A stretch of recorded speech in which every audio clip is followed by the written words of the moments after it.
Well, they blew up all the chickens in Bonanza last night. Now they burned down the jobs board too. Down at the Showdown, they're getting ready for a fight. Gonna see what them merchant boys can do. Now there's trouble busting in from CBS, and Jonathan Cars can't get no relief. Gonna be a rumble by the microwave, and the town council's hanging on the skin of their teeth. Well, now everyone cries, baby, that's a fact. But everyone that cries chugs their root beer back. Put your gold star on, get your bandana pretty, and meet me at Kid Nation in Bonanza City.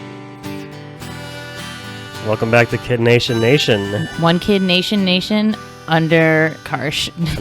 With liberty and justice for nobody, because this episode is pure anarchy. Yeah, nobody gets any justice in Kid Nation. It's like I said last episode, I've started watching Deadwood, and the parallels are clear. There's no justice in either of these towns.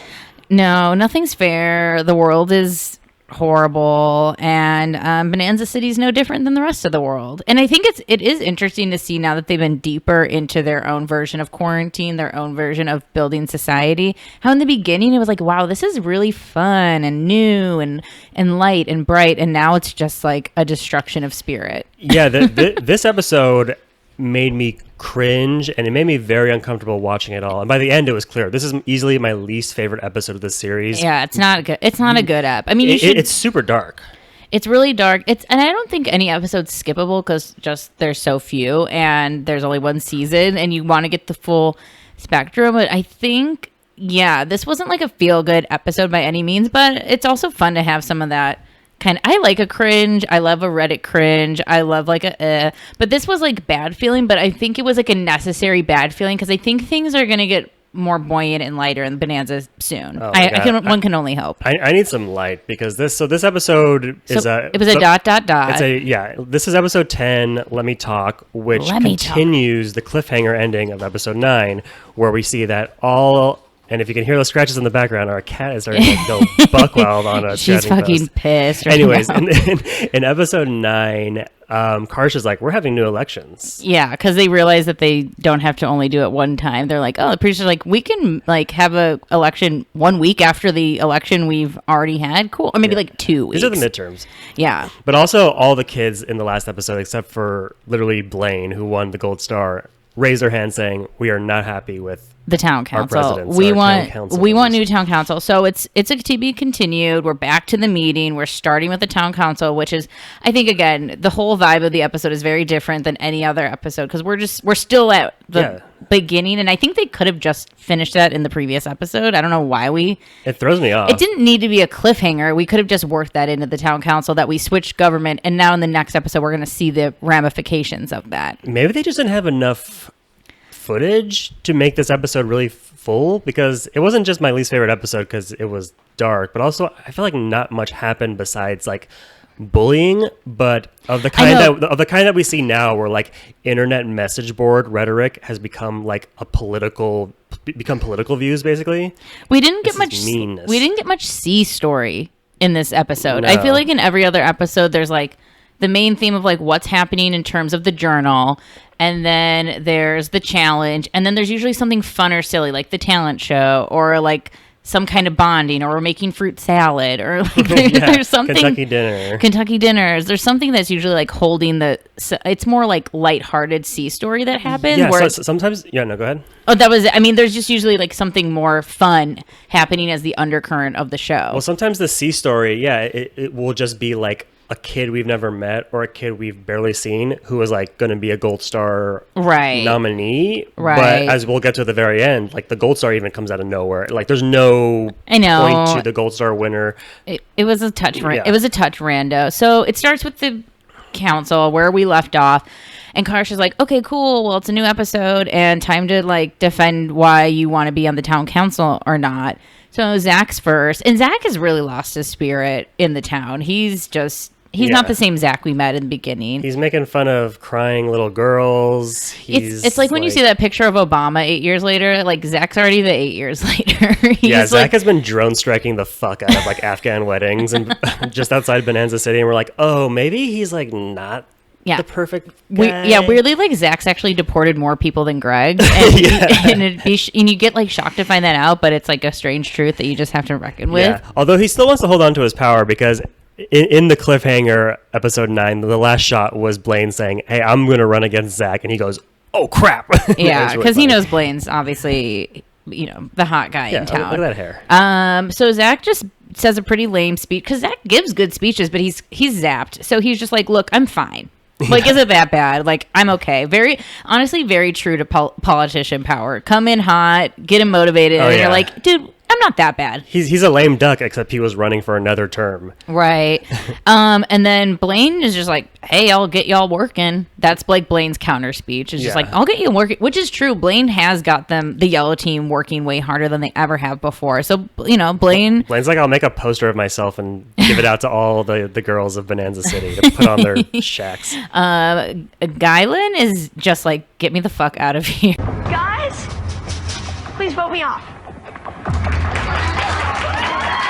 Guylan's like, I'm not running, so DK runs unopposed. Guylan was really cute. He kind of floppy. He does this floppy kid thing that only kids can do, where they kind of flop their arms back and forth. He's like, "Get me out of here! Like, I'm done." He's like, "Please vote me off," and they're like, "Okay." Now I like him again. Now that he has no responsibility, I'm like, great. He needed to turn the power away from Mike, Voldemort over here, but Guylan wasn't like the forever leader that was supposed to be. Also, I forgot if we mentioned this, but I think after we watched or after we recorded, we were like, oh, wait a second. Guylan rescued DK when he wanted to leave without getting his gold star. Yeah. So this is a nice little gesture. They have a cute, like, red team bond. Guylan and DK are, like, friends. Like, they're running against each other. It wasn't even a competition because Guylan dropped, but it was probably going to be, like, a friendly vote no matter what. Because that's just, Guylan's, like, guys, we're on TV show. Like, it's not that big a deal. Like, I think Guylan knows a little bit more. Like, it's not a huge deal. I mean, I want to smoke weed with Guylan so bad. Guylan, I wonder what he's doing.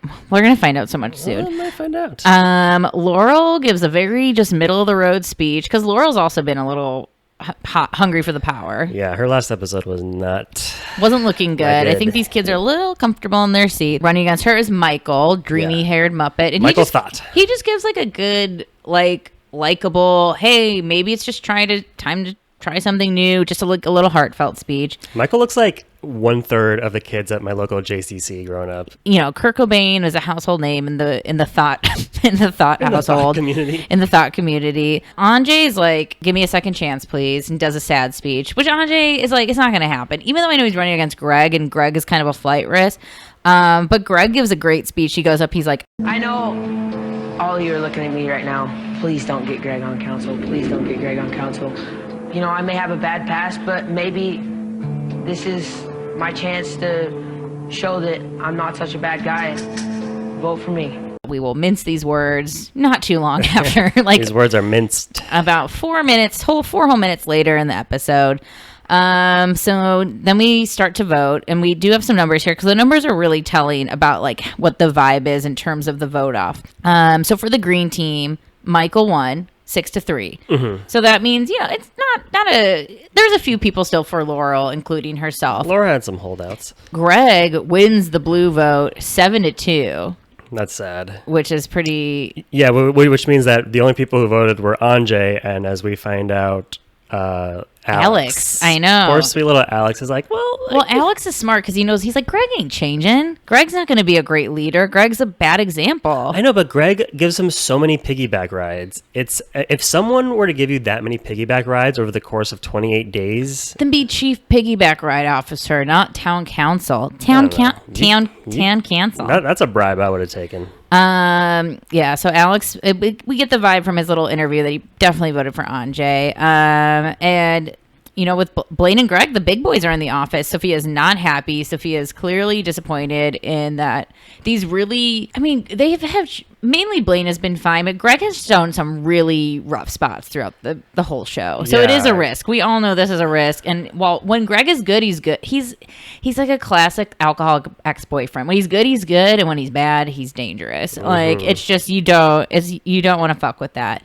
Sophia, I think, said this is like a presidential election with no background checks, and it's like, oh, if only people knew. Just wait. Just wait. You thought Bush versus Kerry was bad? Yeah. Also, Sophia, interestingly enough, never runs for town council, even though Which is she's strange. like the most mature person in the entire city. Yeah, I think Sophia is smart enough to know to not put herself in the hot seat in a way. Well, it's kind of like the old saying, like, you have to be kind of crazy to run for president. Right. Like, you can do a lot more, I think, as like a kind of like spokesperson, lobbyist, if you will, for the people. Or just a plain lobbyist. So, yeah, I think I agree. Like, I think Sophia would have been a great town council member, but I just don't think I think she knows that it fucking sucks. And also now it's like all smart. dudes, which is kind of... Yeah, no, the glass ceiling was broken in Bonanza City way before United States. We have this... meeting, and that's it.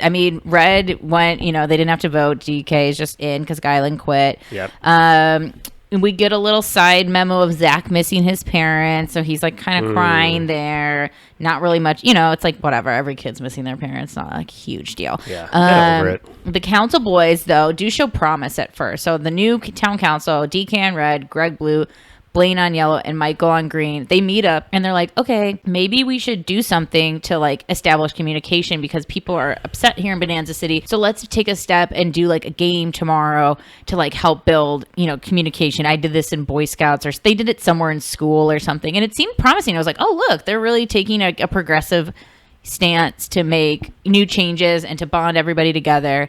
And we find out real soon that good in theory, horrible in practice. I think that's the whole town. That's like every town council member. Like, good idea. Yeah, you guys did it horribly. But this one had way more fascist undertones. Yeah. Because what the town hall meeting is basically, so it's day 29 or something. It's day 29. And Greg goes up in front and it's just like, all right, everyone's going to stand up and say their age, what town they're from, and one thing about themselves. Even though it's day fucking 30, he's doing icebreakers. Yeah. But the key thing is, he says, Anyone that talks during this, giggles, or anything, we have to start all over from the very beginning.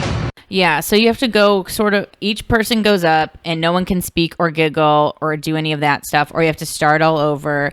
Again, good in theory for like maybe kindergartners on a first day. I think this would have been a way more effective meeting if maybe they did, okay, everyone's going to come up one by one, say your name and something that you'd like to see improved about the town. Not like, I like penguins, or like, I'm from Washington, D.C. Yeah, we were like, I miss my mom. It's like, again, like, Zach, who cares? Yeah. We get it. So that starts. Also, like a little bit before this meeting, we do get a little teaser of Laurel being kind of pissed about being out of power too. So that's going to come up a bit more. But she's like, I can't believe it. I'm really out of power. I'm out of power.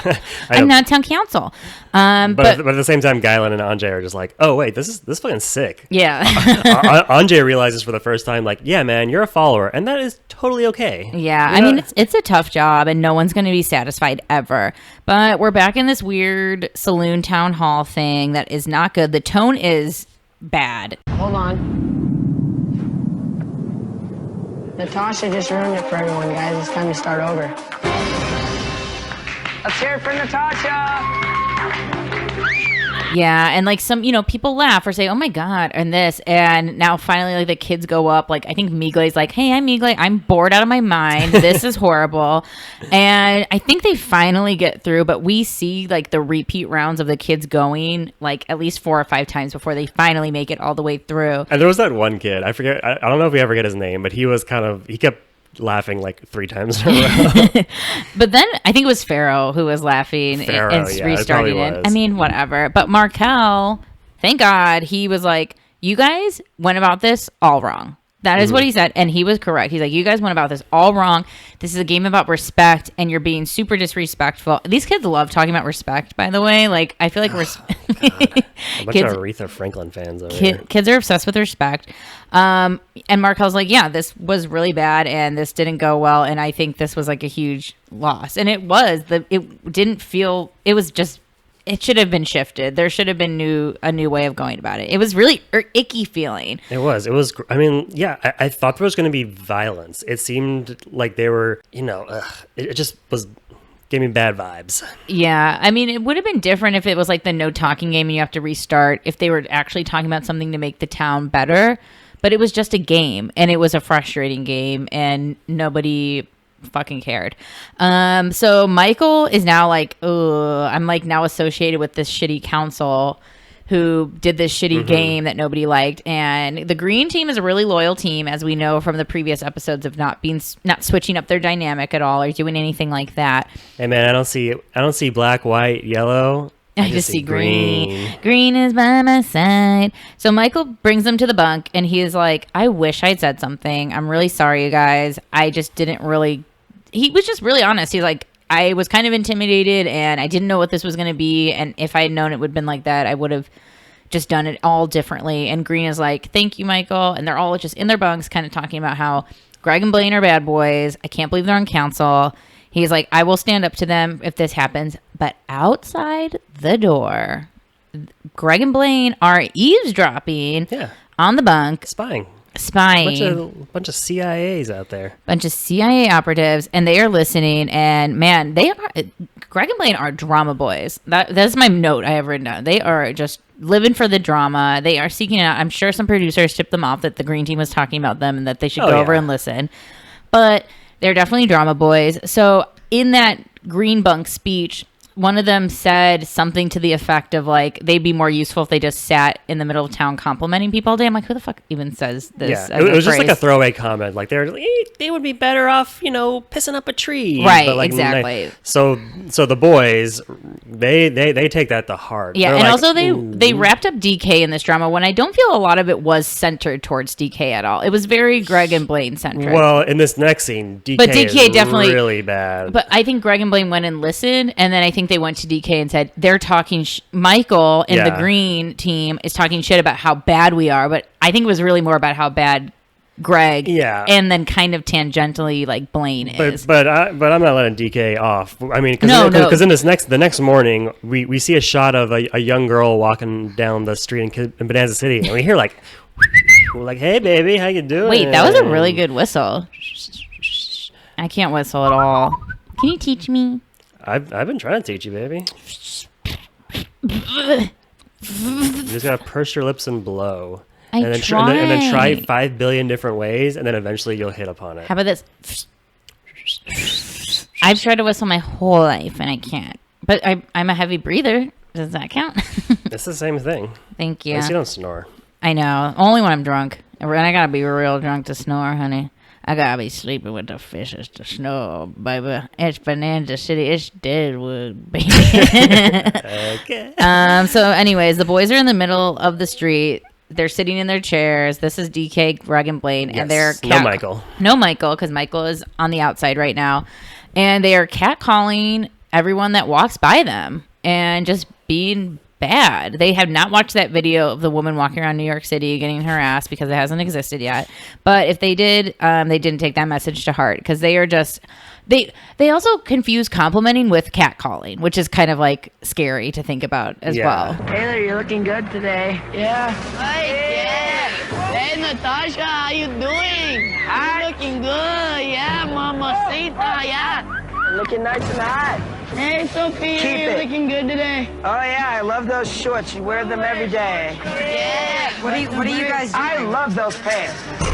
And also Greg is like, he's in the local 751 construction crew, so he has a lot of experience doing this, so he should know by now what catcalling is. Yeah, so, they are in the middle with their bunch of chairs. The green team walks over. Everyone in town is kind of like, what's going on? And they're like, you said we'd be better off complimenting. That's right. We eavesdropped on you, and this is what you did. And, I mean, it is bad. This scene is real bad. I mean, basically, the kids are just yelling, "Respect! No, respect me! You should respect me." They're like a bunch of like UFC fighters facing off at the weigh-in. It's Yeah. like that kind of like dumb, lug-headed convo. Well, also, this was like peak reality. I think the early aughts and even the late aughts were obsessed with respect. Like a producer would go over to someone and be like, "They're not respecting you right now." Like, and I think respect has really, that was like a hot button term in terms of reality Hey, television. this is what I always say, and I'm the first to say it. Respect is earned. Ooh, And these kids are 10 years old, so they haven't really earned much of anything. here's my stance: respect my authority. You know what? I respected Cartman's authority because he earned it. Yeah, but I mean, no one's being respectful up in these Bonanza City streets. The council boys are really being bad, and Sophia is like, "What is this Nazi regime bullshit?" Yes, quote Nazi regime, and they cut to some kids like, Yeah, they are shocked because I mean, she's like, "You guys are being total Nazi regimes. Like, we can't talk, meaning we can't complain about you in privacy without you acting like a fucking asshole." yeah. Which is true. They were in private talking to Michael saying this fucking sucked, and they didn't do anything wrong. They're horrible leaders. They're bad. I And mean- this was Greg's true colors were showing. Oh yeah, I mean that's the thing is like yes he's 15, yes he's quote Yeah, I know. I am talking about a 15-year-old child, but No. his true colors were showing. this little bitch. And this is why Kid Greg could kick Nation my ass right now. And this is why Kid Nation didn't get a season 2, because you sat there as an adult going like, "Wow, this kid needs to like go home. This kid needs to sit take all the seats, Greg." Well, but it is funny though because we see like okay they were elected under the auspices of this being like the big kids are in charge. You know, maybe Sophia's not there, but for the most part these are like mature older kids. But at the end of Right. the day, Greg is like pouting in the same way like fucking Taylor did for the first 5 episodes. Totally. Greg is no better than Taylor. Greg can haul more water, and that's about it. Which, okay, in a real life Bonanza City, does you make you more valuable than the person who literally does no work and sleeps all day. Yeah, but in real life Bonanza City, there would have been more deaths and duels and rapes and pillages. Like, you know, there's just like, it's just, there would have been more. Anyways. Yeah, but one thing I want to bring up that wasn't a beautiful image was out of nowhere during the argument, Mike sits down next to the big kid town council members and kind of like he's like their little pet. Yeah. And he's like on their, even though he hates Greg and Blaine, Yeah. he's like the little pet. And I know you haven't seen Star Wars, but it reminds me of Jabba the Hutt in Return of the Jedi, where he has this little creature named Salacious Crumb, who's this skinny little white bird monster who sits next to him and just goes, Mike feels like a total barnacle right now. Like, I think he just sees big boy, you know, what he assumes is big kid dick energy, and he is like, I'm like you guys. hey, when you're a little kid, BBE, big boy energy, is king. Because the green team is definitely the more like chill, mellow, inclusive. Like, it is a good team. Green is the best team. Yeah. We all know this. So anyways, they're all fighting. Eventually it kind of transitions to Michael and all them talking. They do come to a truce. It was all blown out. Mm-hmm. But I mean, you're not going to forget that behavior. Like, that's hard. The council. Violence is in the air. The council staged a coup on this first full day of being the council, or like the second day. It's like, Yeah. it's crazy. Like, they should be mature enough to respectfully hear critiques, and because they have the same critiques. That's why they ran for council. Yeah, it's exactly like the burning of the Reichstag. I'm preaching to the Kid Nation choir. But anyways, it's time for the challenge. We do get a little teaser that Taylor's kind of been shitty again, but like, who cares? Like, old news. Yeah, I mean, we haven't seen her in 3 episodes because she's been off the council, and now it's like, I want to go home because my friend left, and It's like she's been snuggling in a blanket with her like 2 girlfriends. What's been new? That's been since day one. I know. She's like, Taylor, congratulations. You went 30 days and you've done nothing but have a slumber party. But the main thing that they hinted at was like, well, Taylor's been bad, and now that we're council, we can choose if we want to withhold money or prizes from people that aren't pulling their weight in Bonanza City. That was great. And when it's like, all right, whatever. So now it's time for the challenge. And this challenge is, go figure, all about communication. I mean, per usual, this challenge is insane and has way too many steps. But honestly, this was kind of like the bright part of the episode for me. Well, it's like something's happening that's just not like them being freaking dicks to each other. Yeah, I mean, this episode is about pies. And I'm talking about the classic whipped cream pie that you would see from Three Stooges to Nickelodeon game shows to Bonanza City. Yeah, it was cute. Mallory actually has a great moment where she's like, pies. It's like, no, Mallory, this isn't a delicious pie like an apple pie. It's just whipped cream and crust. It's just time to hoist pies. I mean, this challenge is so convoluted, but it wouldn't be a Kid Nation if it wasn't. So they have to like hoist pies with 2 sticks and balance the pies. Whoa, you skipped a step. What did I skip? First, they have to hoist the pie in a bucket up to the top. Okay, they have to take the pie in a bucket to the top of the crow's nest. And then the crow's nest has to put the pie on 2 like balancing sticks, and they have to hold, one person's holding one stick, another person's holding the other stick, and they have to hold the pie up in the air while tight roping on like a ground level plank. Yeah, ground level wooden beam, but it's still super difficult. And like at the end of each stick is basically half of a pie crust, you know? Yeah. So together it forms one like pie shape. But they have to juggle, they have to take the pies from one tower to another, and once they get the pie to the other tower, they put the pie down a slide. And then once they get the pie down the slide, they have to wipe off the pie to see the tin, and then they see communication tools like the phonograph and the radio, and there's like 6 or 7 things. The 6 of them are television, telephone, phonograph, which Blaine says, what the fuck is that? Radio, typewriter, and telegraph. And yeah, they have to put them all in correct order of when they were invented. Easy, right? Yeah, I mean, doing that right now, looking at that right now, I think we would... Us, grown 30-year-old adults would probably fuck up at least 2 Maybe, of them. yeah, it's not easy. I mean, and then you have to hoist and move and do all this stuff. This challenge is mental. There's a lot of screaming going on. I mean, green finishes first, but they finish in the wrong order. And then blue sweeps in real quick and they win. So Baby, blue knew what a phonograph was, I'll tell you that. Blue knew what a phonograph was. Greg, probably not so much, but they still have Anjay, who kind of knows his shit when it comes to like history and all that stuff. Green finally fixes it. So it's blue, green, and then, I mean, it's great. Savannah, our little Kentucky dinner, screaming from the watchtower. Blaine is scaring me how little he's like, phonographs play CDs, right? Oh my, I know. I mean, it's like, Blaine, I know you're kind of like just like a not dumb kid. He's just like a goofball. He's a bro. He's a bro. And also, no fucking 14-year-old knows this perfect order, but it's like, you should at least know that radio wasn't invented in like 1802. But I think we did realize that yellow was doing it in the reverse order because they finished, but then it was like in the order of newest to latest. But the years were above the pie slot. So okay, I take that back, Blaine. You're a fucking dumbass. It was like, at first I gave them the grain of salt. I was like, no, wait, they're putting the pie slots in the slot that is written like 1890 or whatever. So they're not doing really good. Red finishes, but they finish wrong also. And then yellow finally finishes, and then they win. And dude, DK and Mike are screaming at each other because DK would not listen to Mike, and Mike was right, sadly. Yeah, it's like, oh, yeah, insult to injury to lose to Mike.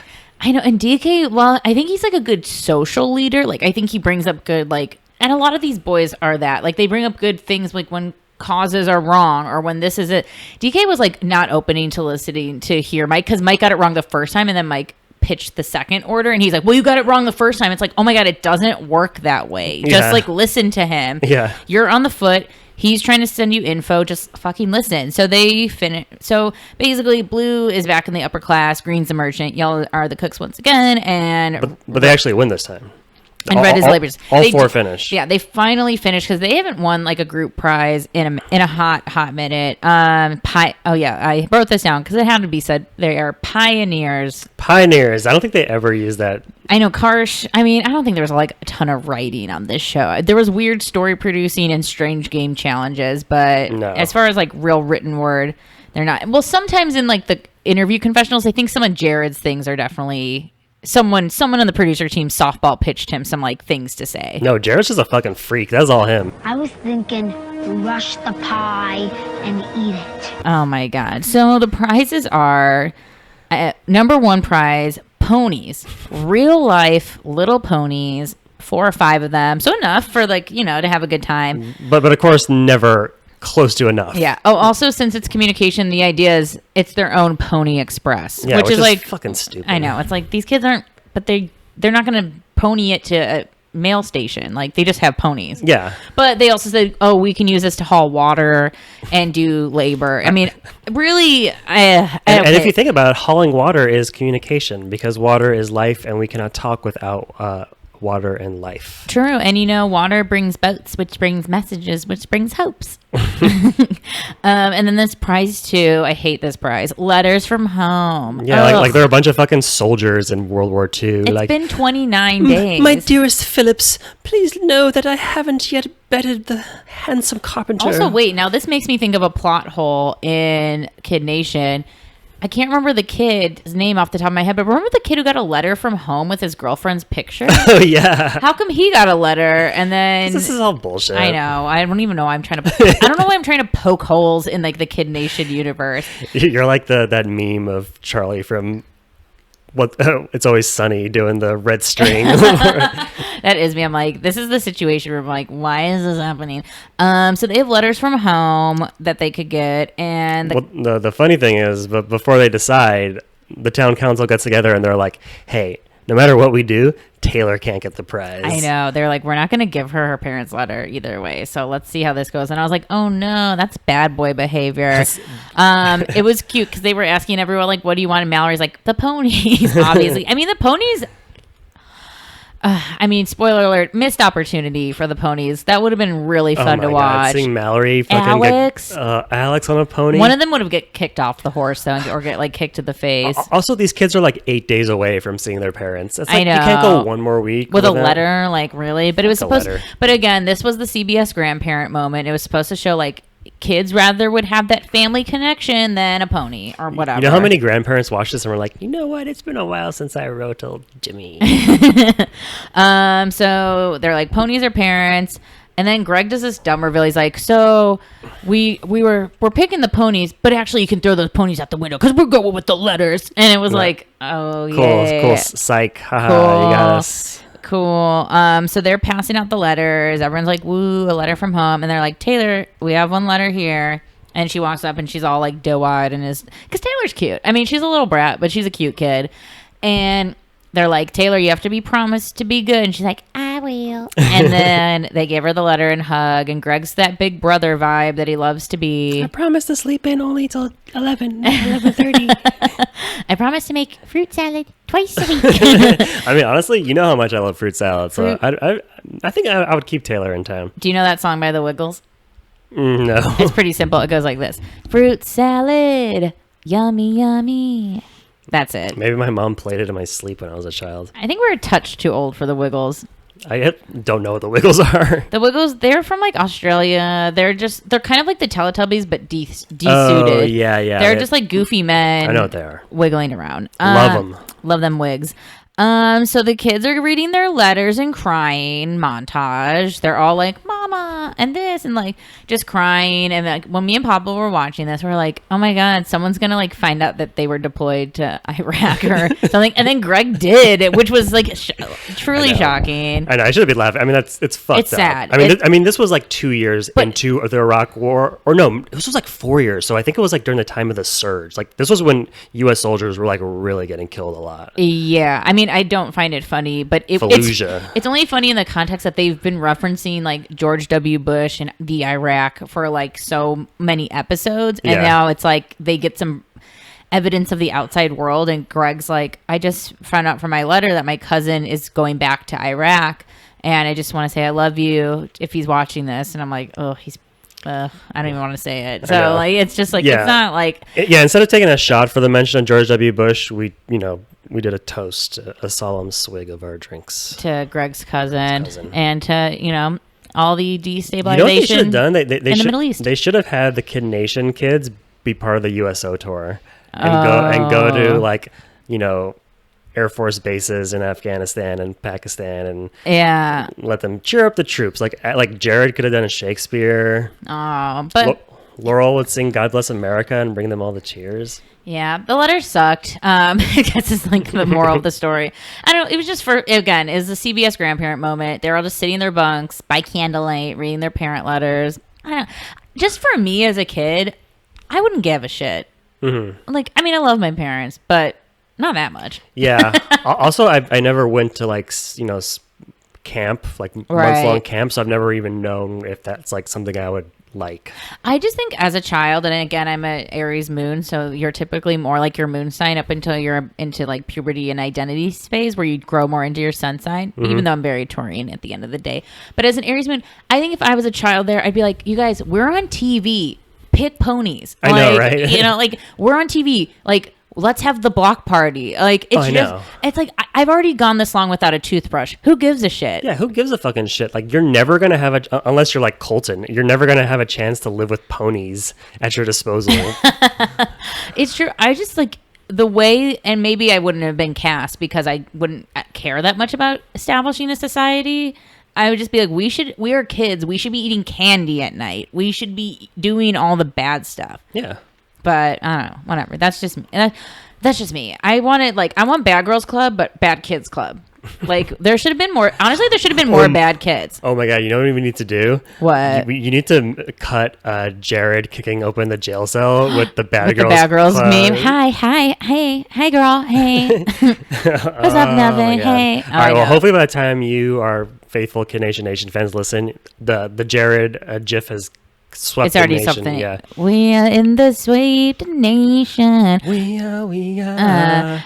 The Kid Kids of the Nation. Nation. So it's time for the council meeting. Wow, we've already had a council meeting this episode, but because we're back at this where we episode started goes from. fast. I mean, time flies fast when you're terrified of children. I mean, not that much happens besides the boys bitch and have this weird coup in like the middle of the town square.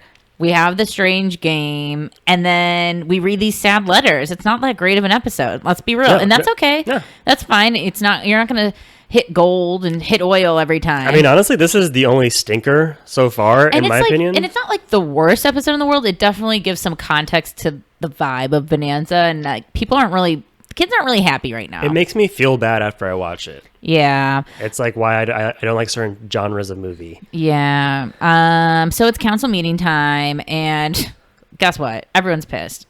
Couldn't you believe it? I mean, we've only had like a fucking emotionally distressing episode this whole time. It's been 15 minutes since these kids were yelling at each other. So but this time the kids are actually yelling at someone who deserves it, which is Greg. Yeah, Green is like, we are pissed. You spied on us. You suck. You guys threw a hissy fit in the middle of the town. And fuck you guys, basically. And then Greg is defensive as all fuck.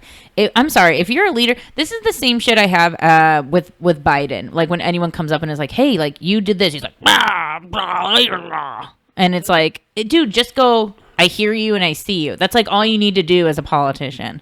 Well, he says that, but then he says malarkey, and it throws it all off. We're back to stage one. Hey, like you voted to like bust up unions, and he's like, oh, string bang casserole, and you're like, no, but it's all malarkey. I'm telling you. So Greg's defensive as shit. Greg is like, I'm not, oh, well, I'm did this and did that, and I'm Greg, and then Greg's like, who wants me to go home? And that is such like toxic, abusive behavior. He's like, I'll just leave. Raise your hand if you want me to go home, and everyone's like, Greg. No one raised their hand. Honestly, I would have raised my hand. I'd be like, fucking go home, dude. They're like, Greg, we like you. We want you to be your best self, Greg. And when you're not your best self, you're very hurtful, Greg. So, just, work on yourself if you don't mind. And then Karsh is like, what do you say, Greg? Are you willing to change? And Greg gives the worst answer again. He's like, I see why they're right and I see why I'm right. So yeah, I'll stay. And it's like, wait, what? That's not the point. Yeah, it's like when someone says, I'm sorry if you got offended. I hate I'm sorry if you got offended, because I did get offended, bitch. You should just be sorry. You don't have to explain you're sorry. There should never be just or ifs or whatever. So anyways, he's staying. Everyone kind of mellows out eventually, but the vibe's not great.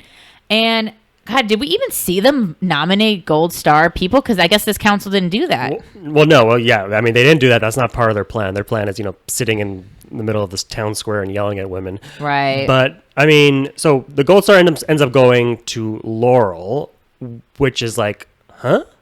And like you said, there was no nomination because there really wasn't any kid to nominate this week. No one stood out as, like, helping the town, being nice to the fellow town members. Yeah, I don't know. I guess it's like almost in the midst of this pandemic or quarantine, getting like the employee of the month. It's like, well, it's not a normal work month, like this wasn't a normal. Yeah, and also Laurel just lost her position of power and was, after being not so great about it, she gets $20,000. Did these kids even read the journal? That's a good question. I don't think they did because I don't have it in my notes. I don't have it in my notes either. They must have not read the journal. Did they just like choose to not? Or was there a quick journal before they did that whole, hey guys, we should, the 4 town council members were like, hey guys, we should have a town meeting. No, I don't think they read the journal. I have it in front of me. I'll just skim through it. But yeah, no, I think you're right. They don't. That's why I think this was all weird because like I don't think the council had anything to like do. Maybe they just didn't story produce this in time, and so they just kind of threw this new council in, and then they're like, fuck, well, we have the pies ready today, so I guess we should just go into production. Yeah, they forgot. They were like, wait, we were supposed to write an episode? Right, because I'm pretty positive they did not read a journal, and it felt, I mean, and they didn't nominate any, there was no Gold Star discussion before council, because council was such a mess. It's like, do we even have a government anymore? Yeah, it's a little bit like what we got right now. I mean, it is kind of tracking weirdly along with like what's been going on, and it's not. It's a little unsettling to say the least. But at least we have one silver lining, or should I say gold lining? Because when Laurel gets a gold star, it means we get a gold star. We get to finally meet Laurel's parents in Andover, Massachusetts. Oh my God! Or God. Boston, Massachusetts, Harvard Square. Yeah, it was worth it. And again, Laurel's a good kid. Did she deserve the star this episode? No. Hell no. Did any kid deserve the star this episode? We'll talk about it in just a moment. Because I always give him a gold star. So Laurel calls home and she's like, Ma. I mean, this was like some Oscar award-winning Boston ass. We had this thing, it's called the Gold Star, and it's worth $20,000. Well, I kind of won this time. You won $20,000? You kidding me? I got $20,000, Ma. Oh my God! It's a Bonanza City money! Like cash, not Monopoly money. We'll have to go to the mall. I've never seen Angela's Ashes, but I assume this was a lot like Ma, I won a gold star, Ma. I won. They picked me. They picked me. And her mom's like, what? I know. We're going to have to go shopping. I've never heard a conversation between two people that was just pure vowels. It was great. I mean, Laurel's mom was everything I wished and hoped for and more. So that was fun. I love Laurel's Boston-y, Massachusetts-y phone call. Go Pats. Go Pats. Ugh, I hate. So anyways, the end credits is them running around with umbrellas. It truly was like a disjointed, psychotic, chaotic episode. Yeah, not a fan. It wasn't great, and I really do think now, realizing that journal, it definitely didn't happen. One of us would have wrote it down if they'd done the journal. Yeah, no, I just skimmed through the episode, and there's no journal. So I do think this episode is real slap happy. It's very unsettling. It's not great, but I'm intrigued to see where we go next because we're almost at the end. Yeah, we're in the home stretch. Up next is Kid Nation episode 11 out of 13. Yeah, so we're rounding home. They're on almost their 30th day, so only like a little more than a week to go. And these are the names of the next 3 episodes. Oh shit. So next, I mean, and we need some fun. We need some levity. Episode 11 is just like the recess part. Oh. So we got recess. These kids are living recess. Episode 12 is Where's Bonanza, dude? It's like, okay, I don't remember fun. that happening. And episode 13, the conclusion, we've all decided to go mad. Oh my, I mean, you can kind of tell it's going that route. So, I guess going back to the Gold Star, who would be your Gold Star winner for this week's app? I guess I would give it to Markel because he had Michael did have a good episode. He's a town council member, so we shouldn't give him a star. But Markel was the only one who had the balls to be like, yo, you guys fucked up. Yeah. This sucks. I agree. I'm agreeing. I love Markel. I think he also should get the gold star. I didn't even think of him when you mentioned it because I was like, who deserves it? I don't know. This episode is kind of trashy. But Markel, first of all, best dressed. Always. We've said it before. We'll say it again. Markel was awesome as the MC of the talent show. Yeah. And Markel's just a good kid. And the way he brought it up was very chill. Like, he was like, this was wrong. You guys are idiots. Yeah. And I appreciated his honesty. And also Markel was really cool during the negotiations of Nathan from the previous episode as well, when they're like, what do you guys, you just hate Nathan? Where he's like, we don't, he doesn't want to be here. And Nathan's like, I don't want to be here. So I agree. Markel's a top kid for me in Top general. kid. He's a top kid, but that's it. We're chugging along. We'll see if any kids die of dysentery anytime soon or from natural causes. Or just straight up diarrhea. Yeah. So we'll be back here in the Kid Nation once again. Howdy. Howdy, bye.